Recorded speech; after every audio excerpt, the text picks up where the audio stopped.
नमस्कार. मी doctor Manoj Pisal, pure Ayurveda and panchakarma practitioner in Pune. आज आपण त्वचेचा वर्ण चांगला येण्यासाठी, उजळण्यासाठी आयुर्वेदामध्ये काही पदार्थ सेवन करण्यास सांगितलेलं आहे. त्या पदार्थांचं सेवन जर केलं तर त्वचेचा वर्ण खूप चांगल्या पद्धतीनं सुधारत असतो, त्वचेचा टोन खूप चांगल्या पद्धतीने येत असतो, त्वचा तेजदार दिसत असते. त्यातला पहिला जो पदार्थ आहे तो काळे मनुके. हे भिजवलेले म्हणजे हे काळे मनुके घ्यावे, ते साधारण 1 ते 2 तास शुद्ध पाण्यामध्ये भिजत घालावेत. साधारण 10 ते 15 काळे मनुके घ्यावेत आणि भिजवलेले काळे मनुके सकाळी साधारण 10 ते दुपारी 2च्या दरम्यान जर तुम्ही त्याचं काळ्या मनुक्यांचं सेवन जर केलं, तर त्या काळ्या मनुक्यांमुळं वाढलेला पित्तदोषसुद्धा खूप चांगल्या पद्धतीने कमी होत असतो किंवा बॅलन्स होत असतो आणि काळ्या मनुक्याने रक्तधातूसुद्धा खूप चांगल्या पद्धतीनं कसदार राहत असतो.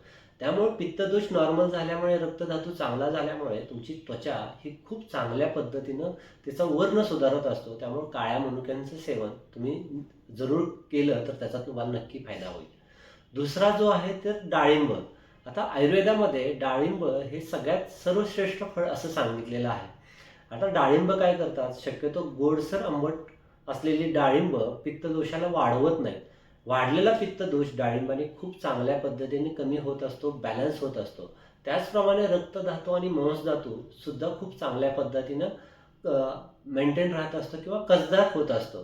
त्यामुळे डाळिंबाचं सेवन झाल्यामुळं पित्तदोष नॉर्मल होऊन रक्तधातू आणि मांसधातू चांगला झाल्यामुळे तुमचा त्वचेचा वर्ण इनडायरेक्टली त्याच्यामुळे सुधारत असतो. त्यामुळे डाळिंबाचं सेवनसुद्धा त्वचेच्या वर्णासाठी खूप लाभदायी ठरत असतं.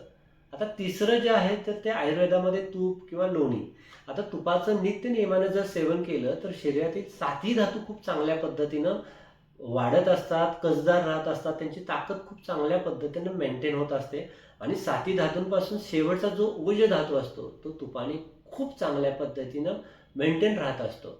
त्यामुळे तुपाचं नित्य नियमाने सकाळ आणि संध्याकाळी जर सेवन केलं तर तुमची त्वचा खूप सुंदर मऊसर होत असते, तेजदार होत असते, त्वचेचा वर्ण खूप चांगल्या पद्धतीनं सुधारलेला असतो. आता हे तूप घरी काढलेलं देशी गाईचं असलं तरीसुद्धा चालेल किंवा म्हशीचं असलं तरीसुद्धा चालेल. त्याचबरोबर लोण्याचं जरी सेवन जर तुम्ही केले ह्या तुपाबरोबर, तरीसुद्धा त्या तुपाचा आणि लोण्याचा तुमच्या त्वचेच्या वर्णासाठी खूप चांगला फायदा होताना दिसतोय.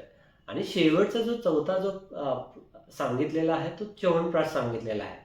आपण जर च्यवनप्राशचं नित्य नियमाने जर सेवन केलं तर च्यवनप्राशमध्ये भरपूर प्रमाणात विटॅमिन्स आहेत, न्यूट्रिएंट्स आहेत. त्यामुळे इनडायरेक्टली त्वचेचं पोषण हे च्यवनप्राशनी खूप चांगल्या पद्धतीनं होत असतं. परंतु तुम्हाला मधुमेह किंवा डायबिटीज असेल तर ह्या च्यवनप्राशमध्ये साखर असते, तर ती तुम्ही च्यवनप्राश तो सेवन करू नये. इतर लोकांनी च्यवनप्राशचं सेवन जर केलं तर त्वचेचा वर्णसुद्धा चांगला सुधारतो.